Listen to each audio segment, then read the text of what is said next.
નમસ્કાર. આજે આપણે રમેશ પારેખની એક એવી અદ્ભુત કવિતાની દુનિયામાં સફર કરવાના છીએ જે માત્ર શબ્દો નથી પણ આપણા બધાના મનની અંદર જે મેળો ચાલી રહ્યો છે ને એનું એક જીવંત ચિત્ર છે.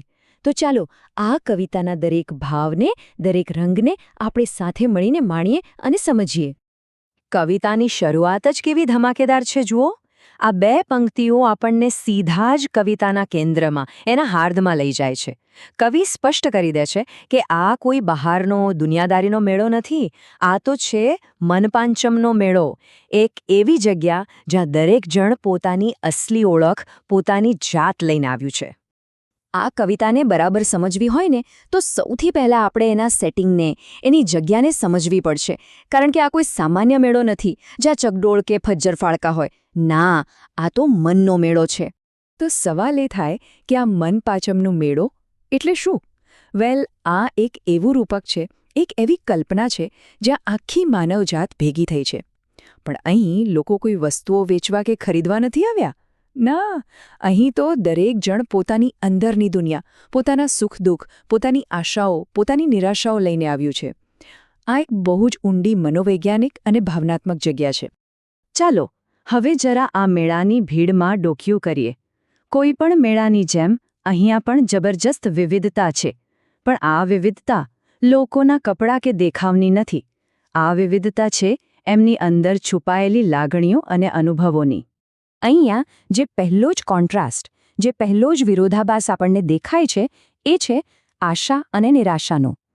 એક બાજુ એવા લોકો છે જેમની આંખોમાં ભવિષ્યના રંગીન સપના છે, તો બીજી જ બાજુ એવા લોકો પણ છે જેમની જિંદગીમાં જાણે કાયમ માટે અંધારી રાત છવાયેલી છે.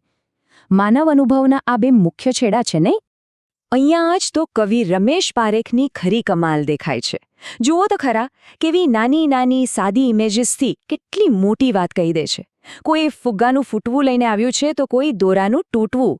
આ શું છે? આ તૂટેલા સંબંધો છે, ભંગ થયેલી આશાઓ છે.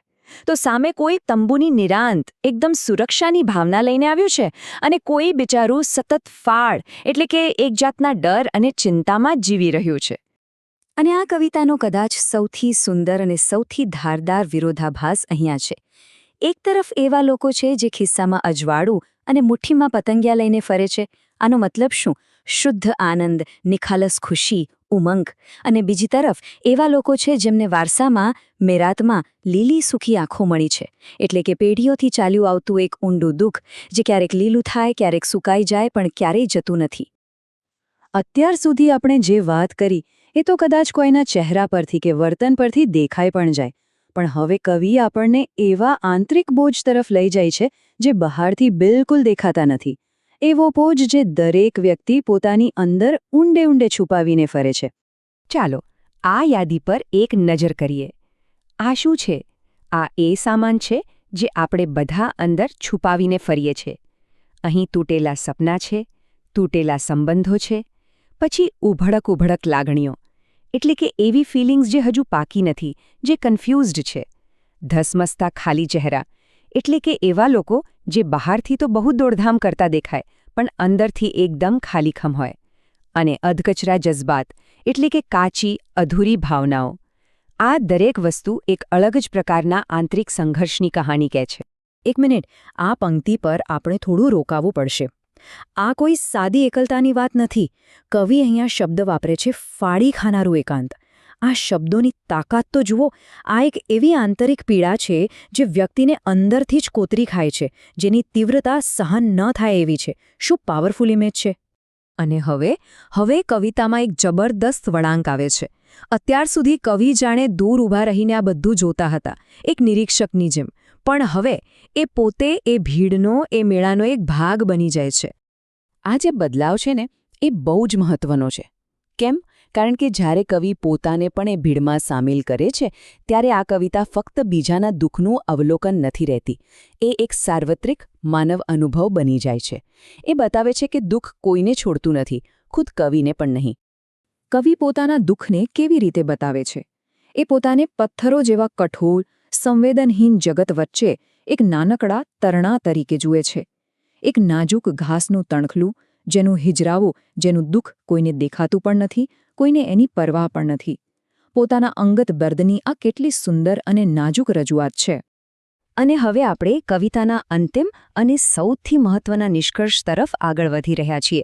એક એવું સત્ય જે આ મેળામાં આવેલા દરેક વ્યક્તિને લાગુ પડે છે, કોઈ અપવાદ વિના. અને છેલ્લે કવિ એ સાર્વત્રિક સત્ય આપણી સામે મૂકે છે, જે આખા મેળાને જોડી દે છે. આ મેળામાં કોઈ ખાલી હાથ નથી. દરેકના ખભા પર કોઈ અણીદાર વાત છે. અણીદાર વાત એટલે શું? એટલે એક એવી તીક્ષ્ણ અંગત પીડા, એક એવી વાર્તા જે સતત કાંટાની જેમ ખૂંચતી રહે છે. અને આ જ તો આખી કવિતાનો સાર છે, એનો જાદુ છે, જે આપણી અંગત અણીદાર વાત આપણને સૌથી એકલા પાડે છે એવું આપણને લાગે છે, પણ હકીકતમાં એ જ વાત આપણને બધા સાથે જોડે પણ છે. આપણો આ સહિયારો બોજ જ આપણી સહિયારી માનવતા છે. દરેક વ્યક્તિ એક સંઘર્ષ લઈને જીવી રહ્યો છે, અને આ સમજ જ આપણને એકબીજાની વધુ નજીક લાવે છે. તો અંતે આ કવિતા આપણને એક સવાલ સાથે છોડી જાય છે.